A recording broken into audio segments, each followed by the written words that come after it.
So I conduct my research in the vibrant field of painting, focusing on human entanglements with animals, plants, and consumable energy. My paintings reflect on our troubled connections to the natural world and draw viewers into their comparative logic. This morning, I'm going to tell you about my influences and how works I've made for the Open Studio during lockdown relate to my past works.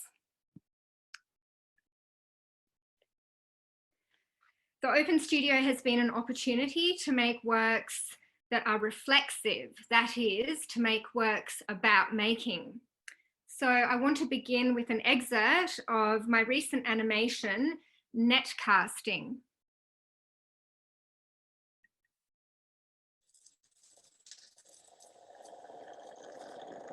This is on show in the Open Studio space. Now, I hope you've had a cup of coffee and are not triggered by the sound of this brewing coffee. Brewing palette, I should say.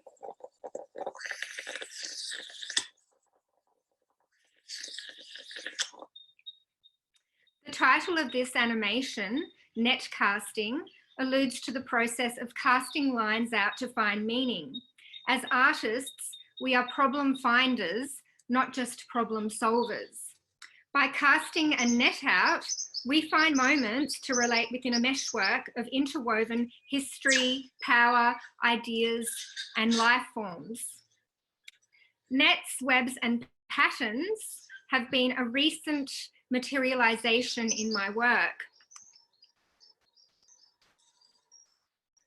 I'll go back to the rest of the animation if we have a bit of time.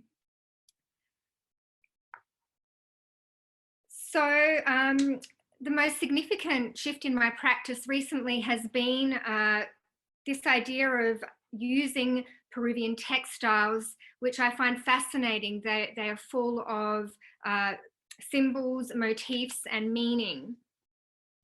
And they're a way of embodying this idea of nets and webs.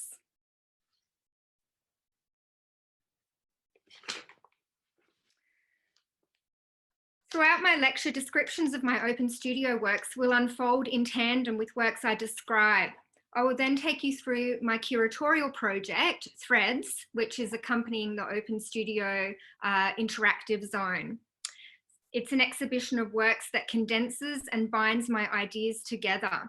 And to conclude, I'll go back to the rest of my animation if we haven't run out of time. But first I need to establish that I work makes that are speculative. By that I mean they are not entirely based on existing knowledge, rather they conjure new ideas. Central to this is a connection to dream, imagination, and freedom, and the power of art to imagine new possibilities. As such, the content of my paintings is often poetic, metaphysical, and oblique, despite underpinning politics. Importantly, while painting remains core to my practice, it often acquires or expands its significance in its interrelationship with other mediums, such as light, sculpture, sound, and the kinetic. The works influence each other. One body of work might change the evolution of subsequent bodies. So let's use this idea as a segue into a concrete poem I made, entitled The Surface of Language, which is a collection of stones containing a distinct line or vein of quartz that was used as a starting point. The characteristic of the line combined with the form of the stone was used to conceive the words and their fragments and then arranged as sentences. They very much point to the materiality of language. And painting is also materially formed. It has a natural affinity with earth and stones, because on the one hand, there is the common materiality of minerals from which pigments are stored or sourced, sorry. On the other hand, just as forms potentially lie in the earth, paintings may be said to be awaiting embodiment in the initial blank canvas or empty space of a support. This is a piece that's sitting within the Open Studio space called Lie in Wait, because it's not finished and forms potentially lie in waiting.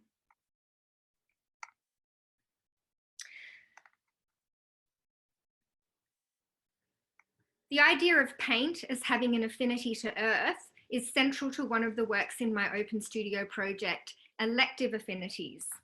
During lockdown, we all had time to tackle the order of our homes. I sorted through a collection of laboratory vessels I've stored for over 20 years and decided to fuse them with painting.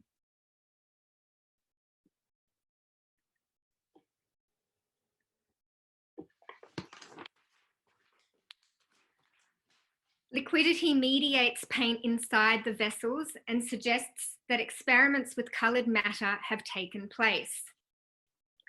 My studio is definitely a chemistry lab of intoxicating colour at times. The laboratory vessels make this relationship between matter, meaning, and painting explicit. Some are monochromes, others contain techniques of dripping, pouring, or even blowing. They embody gesture and the passage of time across their glass.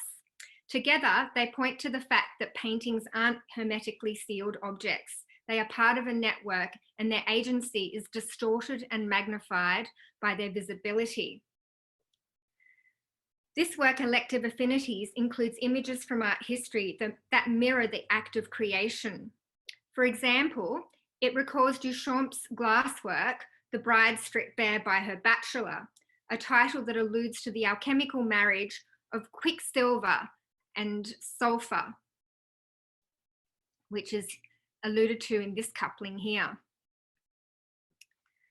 In his romance novel, Elective Affinities, after which the work is titled, the poet-scientist Goethe notes how materials seek out one another, attract, seize, destroy, devour, consume one another, and emerge. Extending this idea to romantic couples, he states 4 entities, people previously joined in 2 pairs, are brought into contact, abandon their previous union, and join together afresh. And this couplet vessel here contains images of both of my parents dancing together. Another of the works is a hand-painted reproduction of Jean Chardin's Soap Bubble, where the figure is engrossed in the Pygmalion act of breathing life into the morphine globule of soap. Its transforming surface is, as the theorist Mitchell suggests, a natural correlative for Chardin's own engrossment in the act of painting. The black mirrored surface on which the vessels sit remind me of Alberti's analogy between painting and mirrors. What is painting but the act of embracing, by means of art, the surface of the pool? The black mirror is also a reference to absence. Every image is a representation of an absence, an illusion. In another Open Studio work, I've used shadows of the vessels to create a cavernous studio space, flowchart of affinities, in which translucent shadows mediate words related to materials and processes in art and other disciplines such as science. Some of these words include bend, align, unify, disperse, part, relate, scatter, fuse, add, and extract. This work also recalls the ancient art of skiography, tracing shadows to make a painting.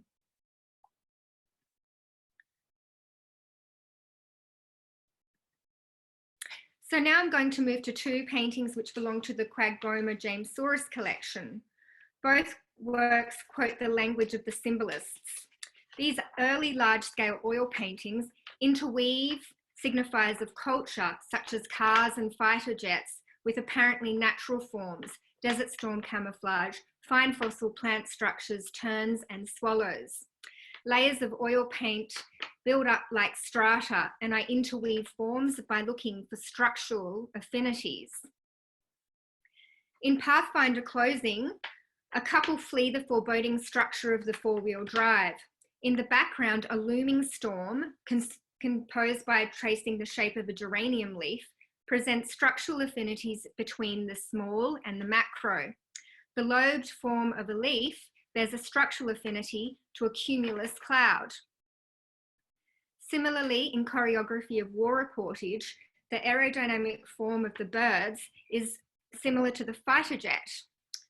Working with formal affinities, structural morphology, and analogy allows me to interweave combinations of different things, and at times, this kind of work can dissolve hierarchical divisions. Let's look at another work from the collection, Dream Weapon, or another couple of works. But first I'll show you this work here, Binary Love. These works were taken or are part of a series entitled The Crevice, which was shown at Milani Gallery in Brisbane. And they look at the material earth as a transforming thing. In these works, inspired by a trip to the Kimberley, the form of the crevice lends shape to the split, but the dialectic of the split, a term that implies rupture and limitation, becomes a site that conflates the natural and the cultural. These works were inspired by a feeling I had when I was shopping within supermarket walls.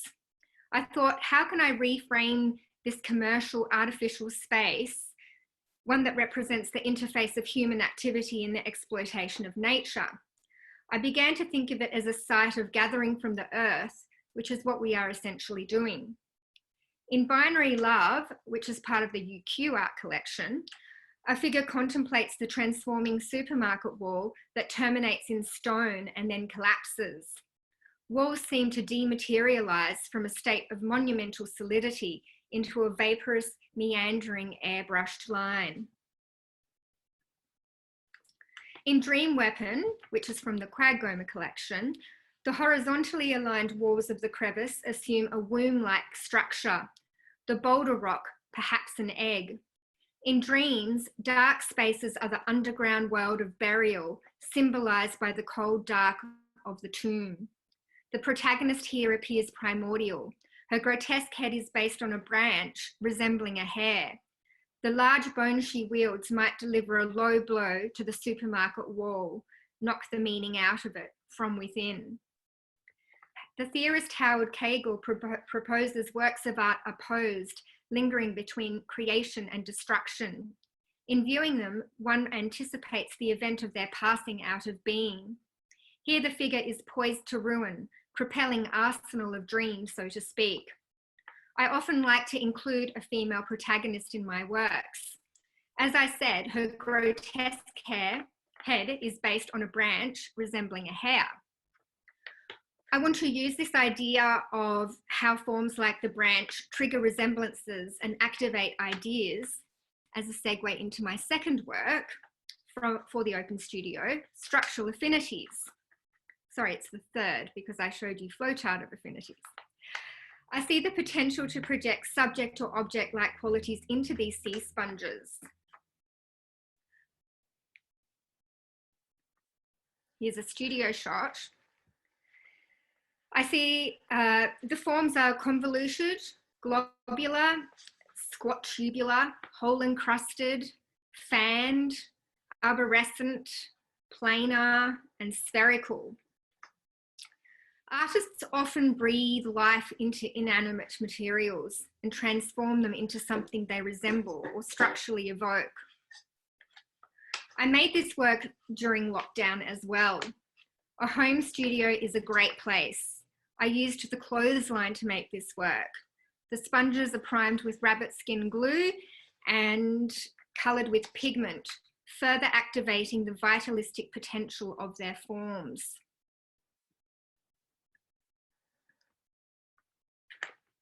Indeed, the colour makes the sponges appear more alive.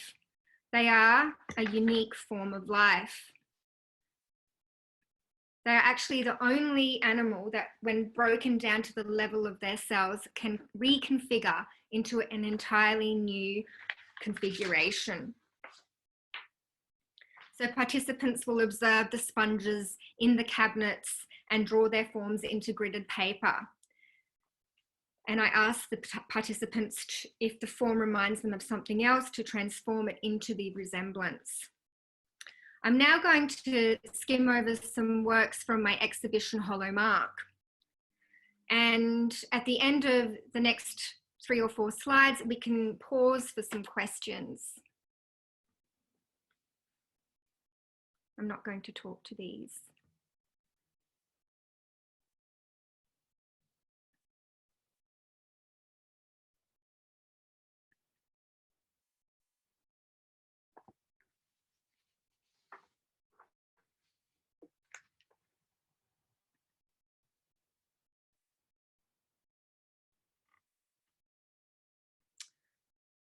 Okay, so there's no questions yet. So I'm going to thank you, Michael Griffiths, for your comment. Michael Griffiths, I'm sorry. It's lovely to see the vivid meshwork your painting manifest as animation. Thank you. Hopefully you'll get to see a bit more. And yeah, thanks Marie Farr for loving the colours. Okay, so in this piece here, you can see the deflated form of the globe and Australia crumpled underneath all of these lines. So similarly crushed or deflated are my work Spectra of Birds. So this is a work I made when I first moved to Wollongong from Brisbane. It's part of a series of sculptural birds which embodies a more expansive view of the potential for painting through the use of colour, sculptural form and encaustic wax mixed with pigments. The abstract planes of colour recall the work of colourfield painter Madeleine Kelly. These birds were spotted in the Illawarra and are the first of a series of bird sculptures. In these works, abstract images of birds are squeezed or trapped into the rectilinear architecture of empty Tetra Paks. The sculptures reveal a relationship between abstraction and extraction and how these words both imply a removal of sorts. Tetra Paks are associated with devastating extractive practices of living, destructive to human forms of life. So these are all the birds I've made to date. And I made these Leipzig birds during a residency in Leipzig. Their very abstract bodies suggest a distinct objecthood that I actually began to pursue in my next body of work with the human figure, Existential Needs. So the residency at Leipzig was at the Spinnerei, which is the cotton mill, the Leipzig cotton mill. I was drawn to experimenting with woven fabrics as a result, and I made a series of 18 frottages of kitchen stoves on wool, cotton and nylon and other fabrics. Each image appears as a one-to-one blueprint or diagram and corresponds to our corporal expectations. As a collection, they resemble skins, eyes, and breasts, and also appear as human bodies. Their rather rigid typology suggests a canon of allowable forms to which our bodies are forced to conform, as well as the labor of the human body, which is as domestic, ruled, and sexual. The stove, which is traditionally a site associated with female labor, here literally becomes embodied into a kind of psychological and material skin. And in the open studio, keep an eye out for a book I'm showing entitled Forms of Agency. It's on a timed loop in the gallery space. And the first half of the book features images of the women who worked at the Leipzig cotton mill during the GDR. And these are juxtaposed beside images I have photographed while doing the rounds of biennales and triennales around the world, as well as images of these stovetop rubbings.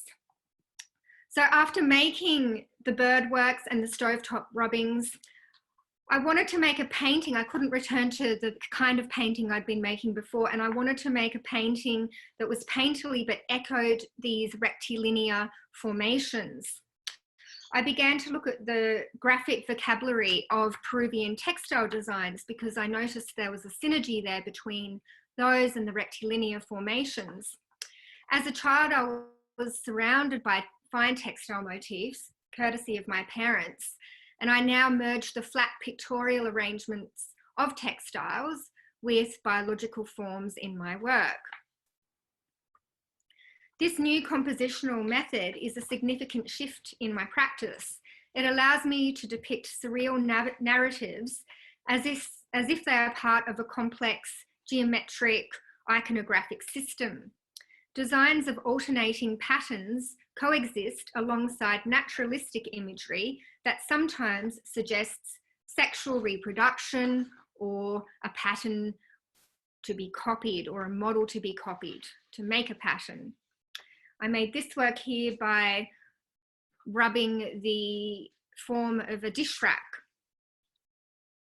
So these were all experiments with how to increase the rectilinear formations in my work by forcing them into these structures. But my first major work using the flat textile-like method was here in the trawler. The trawler is an awkward giant with arms that terminate in fish hooks. Its head, a crane, denotes the utilitarian mentality of industrialized fishing. Blocks of colour encode a human face. Around its figure, squares and diamonds form the foundation for a pattern of albatross. Here you can see the transforming portrait of a person moving through this fairly demanding figure.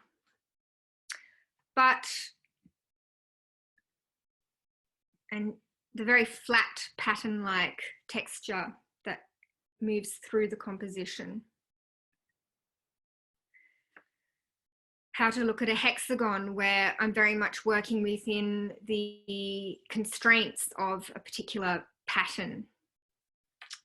But I needed images and content, figurative elements that could fuse with the abstraction. I didn't like how flat the paintings were getting.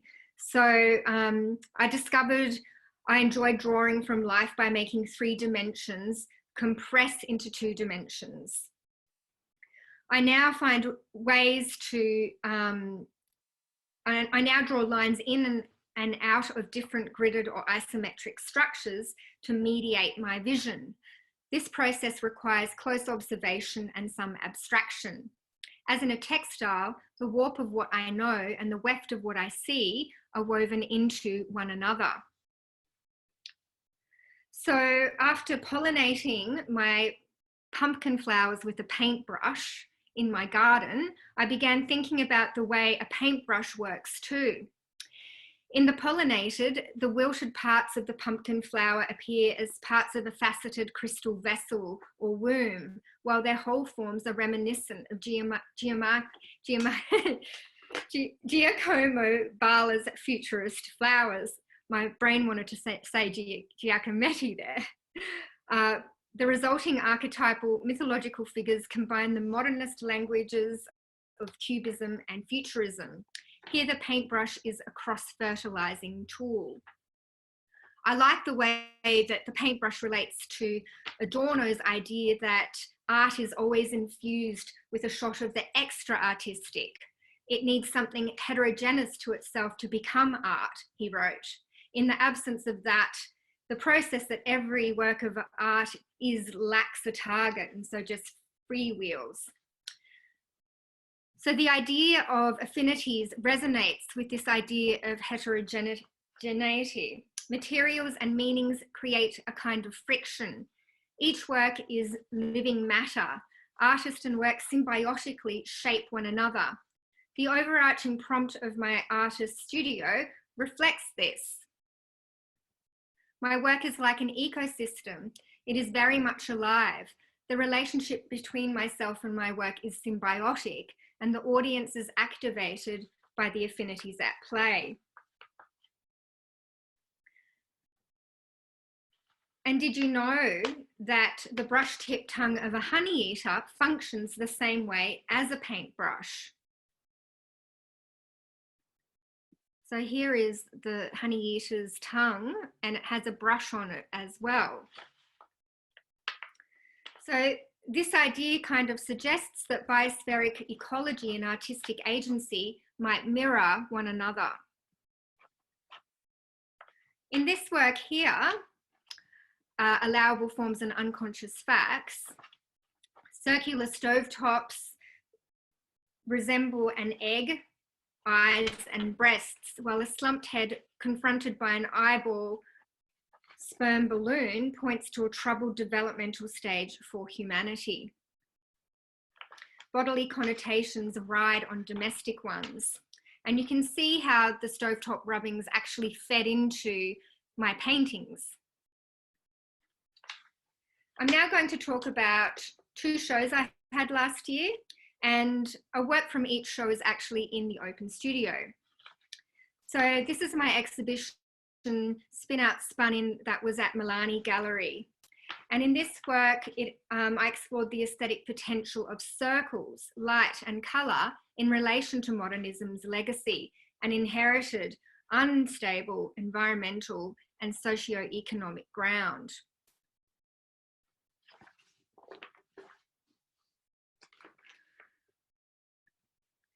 In Me and My Rhythm Box, figures are inverted and reversed to evoke a syntax. The rhythm box suggests ecological movement, the endless repetition of economic systems, or the living beat or pulse of a body. They contain structural affinities between formal radiation and the sun, a lot of the works do, and concentric circles connect to the transforming matter in this work to the spherical vessels in elective affinities.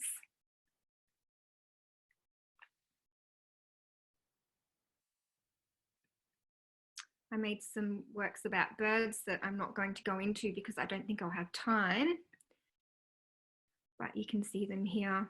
They're all devoted to a particular artist they were made after. This is my kinetic work, Mama Oklo.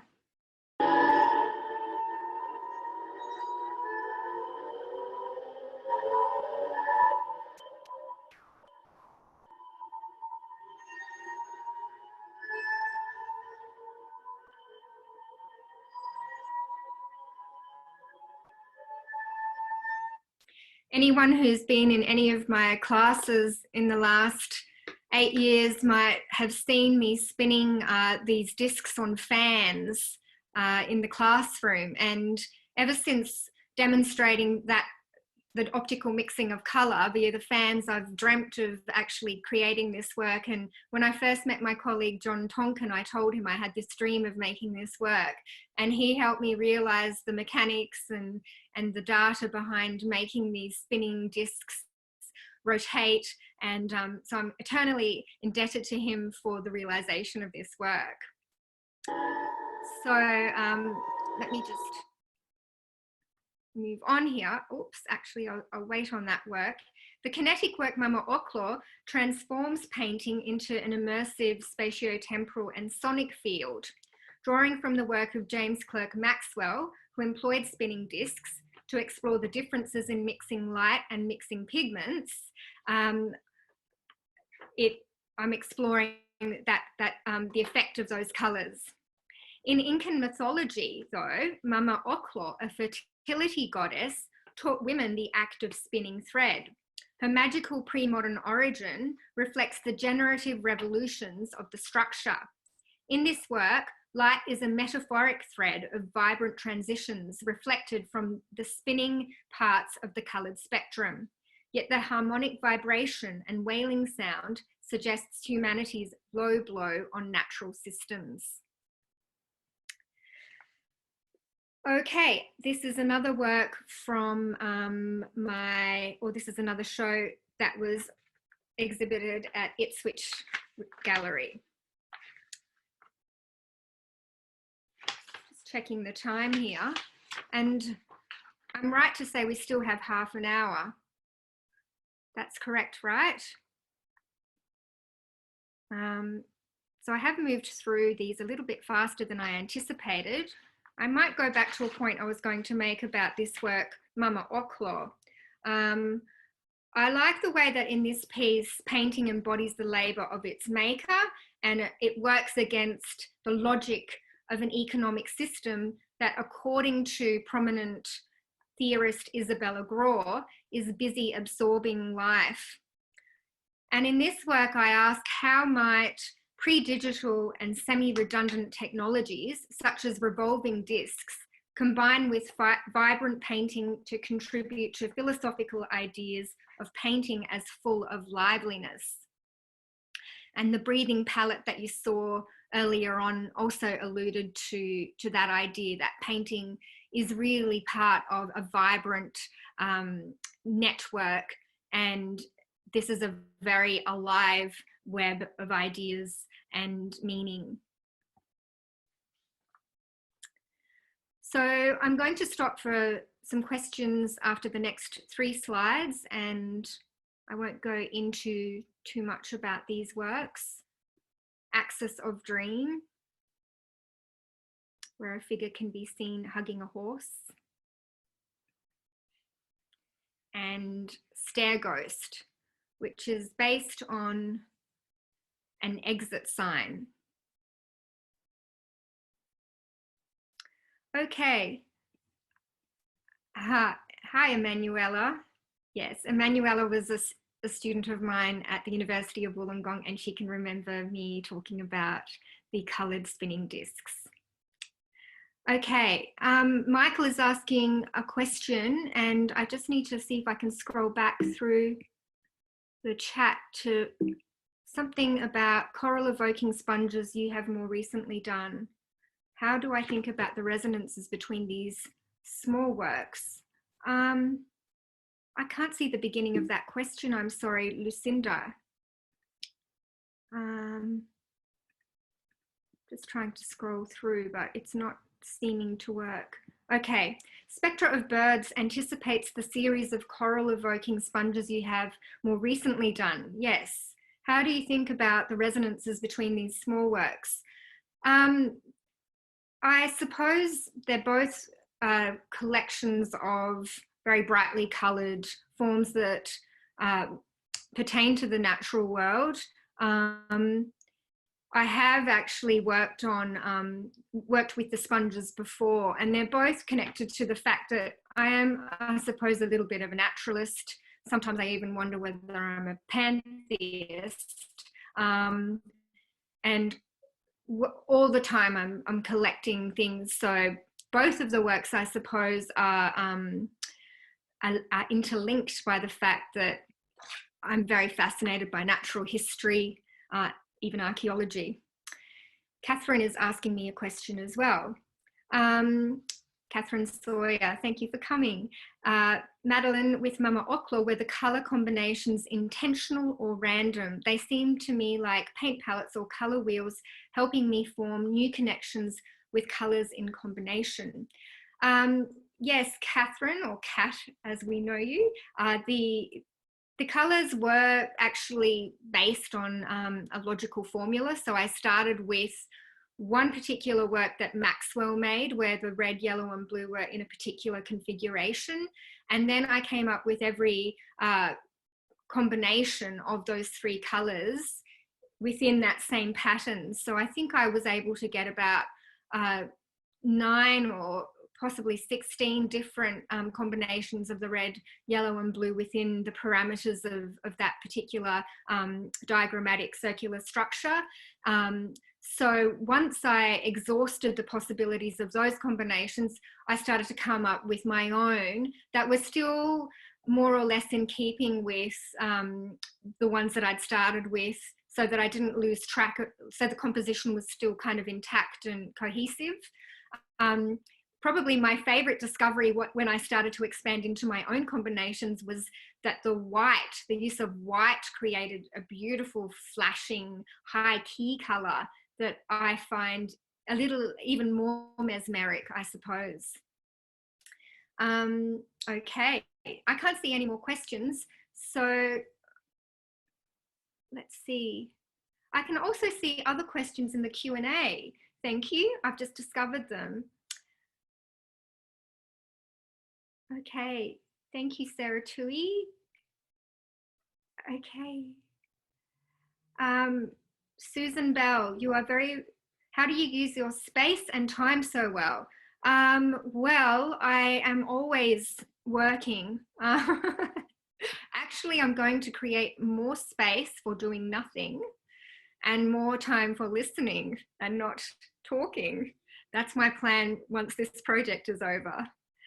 All right, so I'm going to keep moving, and please forgive me if I've missed one of your questions. I'm not very good at coordinating any scrolling in this platform, so if it was an important question, repost it, and maybe Lucinda can also draw my attention to it. Okay, so this is my exhibition Threads, and this accompanies the Open Studio. It provides insight and presents an ecology of art, threads, and life. It explores the idea of weaving what we see with what we know and dream. The images weave disparate ideas together and entwine formations of webs, wombs, and patterns to remind us that many species form a fabric with a key material thread. This interconnection is crucial, showing how the liveliness of an artwork can extend to that of the living planet.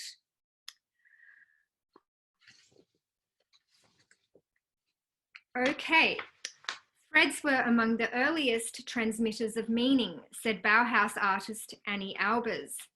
In these prints, Albers conjoins graphic images with those of Andean textile design. The lines are enlivened through colour and interchanging rhythm. Albers dedicated her book on weaving to the weavers of ancient Peru. These textiles down the bottom of the screen here are also exhibited beside her works, and they're part of my personal collection. I bought these from the Good Shepherd Trading Circle, Brisbane, and they work for the women who are from the Creation Agustina Rivas, which is an organisation for the promotion and of the women of Cucari, Cusco, Peru. So it builds their capacity to sell their work. Circles and radiating forms enliven many of the works in the curatorial component. As if yearning for enlightenment, on the left here we see John Brack's sun lamps. 3 lamps gather together in deep thought. Bodily connotations ride on domestic ones. Their bent necks and peering eyes suggest they are oculate beings. Though the lamps can in no way see, they express the paradoxical coincidence that the sun, emitter of light, appears as the eye, receiver of light. I've included this work here by actually, I'm going to talk about this sundew work. The sundew's tiny arms explode like fireworks and terminate in sticky filaments, numerous mini replicas of each other. Hall's work draws attention to structural affinities between the micro and the macro. On the left here, I've included a work of mine from an exhibition I had last year, and it's titled Window Bandit. And it is based on a photograph of a potter wasp trying to escape through my studio window, battling its reflection. So because it was based on it appeared in my studio and was a painting of something that happened in my studio, I decided to include it in the Open Studio facsimile. These wasps are in the family Vespertae, and they build mud pot nests. So I decided to include this seed carrier pot from Peru underneath the potter's wasps. On the right here, you can see a really old painting of mine, and the half translucent figure seems to float before the surface of a pool. This was made during my 3rd year of study at the Queensland College of Art and was somehow inspired by the evocative existential presence of Madonna Staunton's works made from clothing. I initially learnt of Donna's works through an exhibition at the Queensland Art Gallery, and later I was lucky to work with her in her home studio at Bennett Road, The Gap, where I grew up. This is one of my favourite works from the collection, and I never ever can forget seeing this piece. And it's kind of a key work in the Threads exhibition. It's called Fingerbox.